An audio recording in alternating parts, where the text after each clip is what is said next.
Bienvenue à tous et merci de nous rejoindre pour cette nouvelle édition de l'interview. Aujourd'hui, je reçois Ousmane Sonko, député, leader du parti PASTEF et candidat à l'élection présidentielle sénégalaise de 2019. Avec lui, nous allons évoquer son statut de nouvel outsider dans la course à la magistrature suprême. Et puis, nous lui demanderons quelle est sa vision du nouveau Sénégal. Bienvenue. Merci madame. Merci d'avoir accepté notre invitation. Ousmane Sonko, vos sorties publiques et médiatiques ne laissent personne indifférent.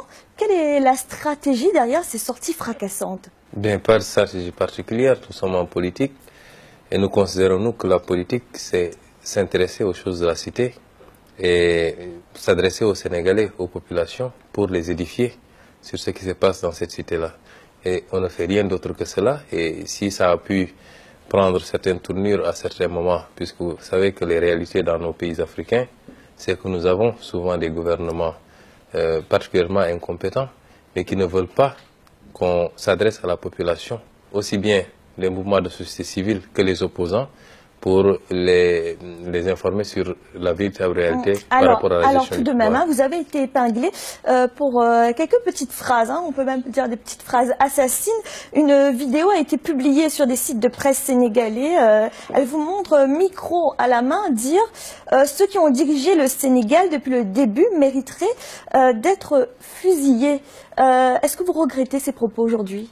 Non, vous savez, quand on sort des propos de leur contexte, on peut, avec les technologies maintenant, vous pouvez faire dire n'importe quoi à n'importe qui. Alors, vous avez dit cette phrase. Ça a été sorti de son contexte. En réalité, nous avons considéré, nous, que par rapport à la situation actuelle du Sénégal, où les jeunes sont en train de mourir dans les océans pour atteindre l'Europe ou dans le désert libyen, où des femmes meurent en accouchant parce que simplement il n'y a pas d'infrastructure sanitaire, où tout manque à tout le monde.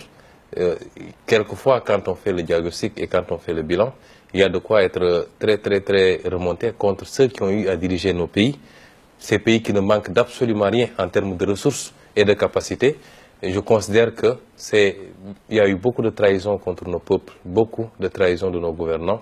Et pris dans ce contexte-là, c'est de dire qu'ils mériteraient quand même d'être sanctionnés. Mais ce n'est pas dans le sens premier où il faut mettre les gens, les aligner et les fusiller.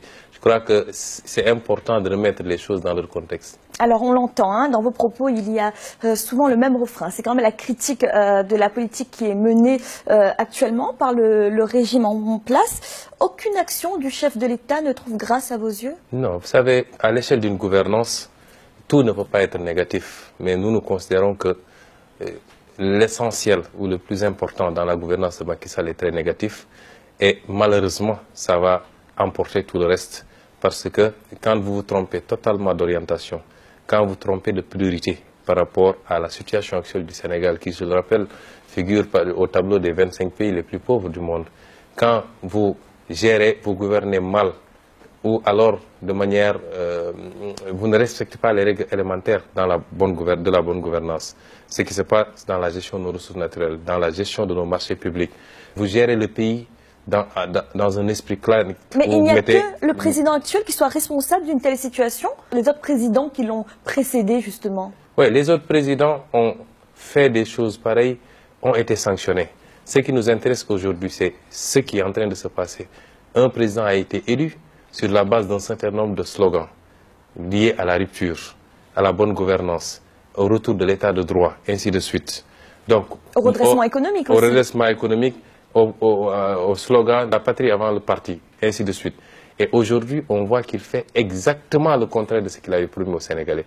Je ne peux pas être là à faire des procès de Senghor, premier président du Sénégal, ou de Diouf, ou de Abdoulaye Wade. Ce qui m'intéresse, c'est ce qui est en train de se passer aujourd'hui. Alors, justement, si on s'intéresse quand même à ce qui a été fait depuis l'élection du président Macky Sall, puisque c'est lui dont vous parlez, si on prend l'économie, par exemple, selon la Banque mondiale, c'est le rapport de la Banque mondiale sur la situation au Sénégal, la croissance économique se serait établie à 6,8% en 2017, soit la troisième année consécutive de croissance supérieure à 6%, un résultat, et c'est toujours la Banque mondiale qui le dit, qui tient en partie à la mise en œuvre du plan national de développement lancé par le président Macky Sall. Là, ce sont les chiffres d'une institution internationale. Que dites-vous, vous? Vous savez, madame, moi je suis financier de formation.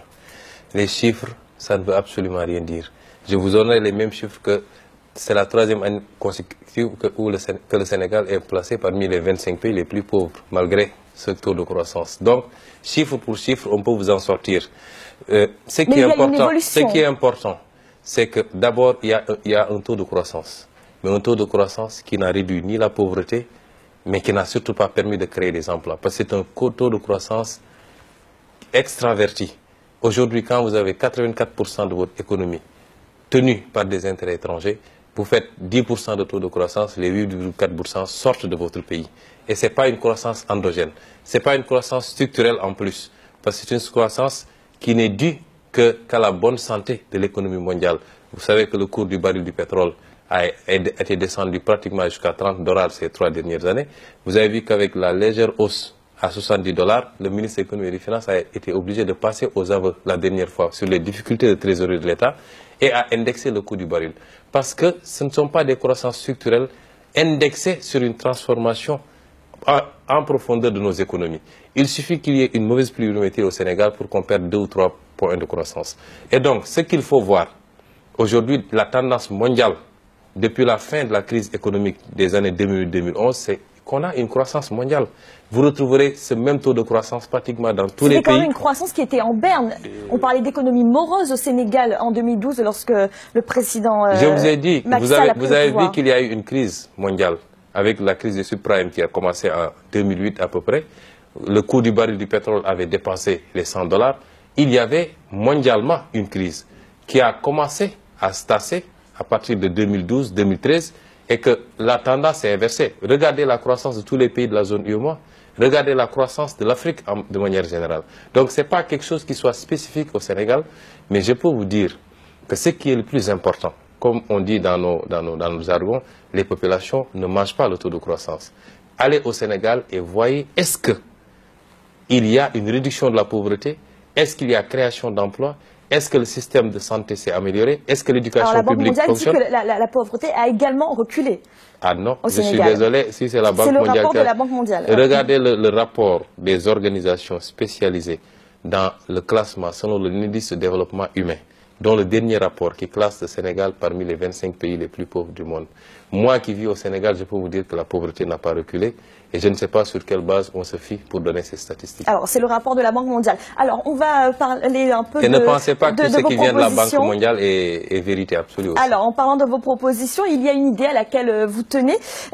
Vous en parliez tout à l'heure, des ressources naturelles. Si vous êtes au pouvoir, vous allez renégocier tous les contrats pétroliers, c'est vous qui le dites. Pourtant, ce n'est pas une idée nouvelle.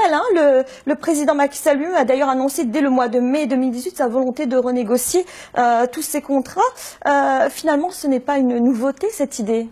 Oui, parce que non seulement il n'a pas renégocié ses contrats, mais il en a très mal négocié des dizaines d'autres depuis qu'il est là. Vous savez, quand vous faites référence au président Macky Sall et à beaucoup d'autres comme lui, nous sommes dans un système, nous sommes dans une école politique où, pour des besoins strictement électoralistes, on fait montre de beaucoup de démagogie. On promet tout et son contraire. Notre génération n'est pas de cette génération-là. Nous n'étions pas des politiciens, nous n'en avons jamais fait. Et je crois que les Sénégalais comprennent bien que par la manière dont nous faisons la politique, depuis 4 ans juste que nous sommes en politique, nous ne sommes pas là dans la langue de bois ou dans la démagogie. Si nous disons aux Sénégalais que nous allons renégocier, nous allons le faire. Le président Macky Sall avait promis de réduire son mandat à 5 ans, il ne l'a pas fait. Il avait promis qu'il ne mêlerait jamais son frère à une nomination, il l'a pas fait. En tout cas, le nouveau code pétrolier qui va être présenté devant l'Assemblée nationale va permettre justement de renégocier ces contrats. Absolument pas, parce que le nouveau code pétrolier ne sera pas rétroactif. Vous savez, le président Macky Sall a sciemment fait ce qu'il a fait. Le cadre législatif en matière de pétrole au Sénégal, c'est un code qui a été voté en 1998 sous le sceau de l'incitation. Ça veut dire quoi? Ça veut dire qu'on n'avait pas découvert du pétrole au Sénégal. Il fallait un cadre incitatif avec des exonérations fiscales, avec des mesures assez larges sur le plan de la flexibilité au travail, et ainsi de suite, pour inciter les multinationales à accepter de prendre les risques de faire de la prospection au Sénégal. Une fois qu'on a découvert du pétrole au Sénégal, et du pétrole de qualité, un gouvernant sérieux, ce qu'il aurait dû faire, c'est de marquer une pause, de modifier d'abord le code pétrolier pour le rendre à l'avantage du Sénégal avant d'ouvrir un nouveau cycle de signature de contrat. Alors, on a l'impression quand même dans votre discours je termine, c'est important. Vous pointez beaucoup du doigt les sociétés étrangères. Non, je ne pointe pas les sociétés étrangères, je n'ai rien à leur dire, je pointe du doigt le président Macky Sall parce que nous avons des comptes à demander à nos dirigeants.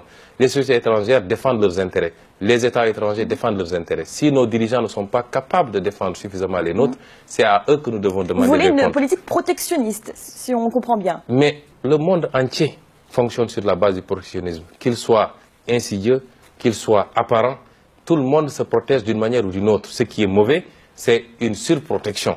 Mais pour terminer par rapport au code pétrolier dont vous parliez, le président Macky Sall a fait exactement le contraire. Il a d'abord signé avec des multinationales, il a attribué tous les blocs pétroliers sur des périodes de 45 ans avant de venir pour vouloir nous proposer un nouveau code pétrolier qui ne pourra pas rétroagir et qui ne couvrira les situations que d'ici 45 ans. C'est en cela que c'est grave parce qu'il l'a fait sciemment. Et on avait la possibilité, avant de donner un contrat à Total, avant de donner un contrat à BP, avant de donner un contrat à Ovidiu Tender, on aurait pu marquer cette pause, faire d'abord cette réforme importante, la faire voter par l'Assemblée nationale et attribuer les nouveaux contrats sur la base de ce nouveau code qui aurait dû être beaucoup plus avantageux au Sénégal que ce qu'il a fait.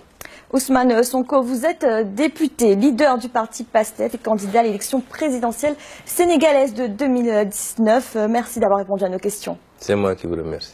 Et merci à vous de nous avoir suivis. N'oubliez pas, vous pouvez retrouver cette émission et tous nos autres programmes sur www.africa24tv.com et à bientôt pour un nouveau rendez-vous de l'interview.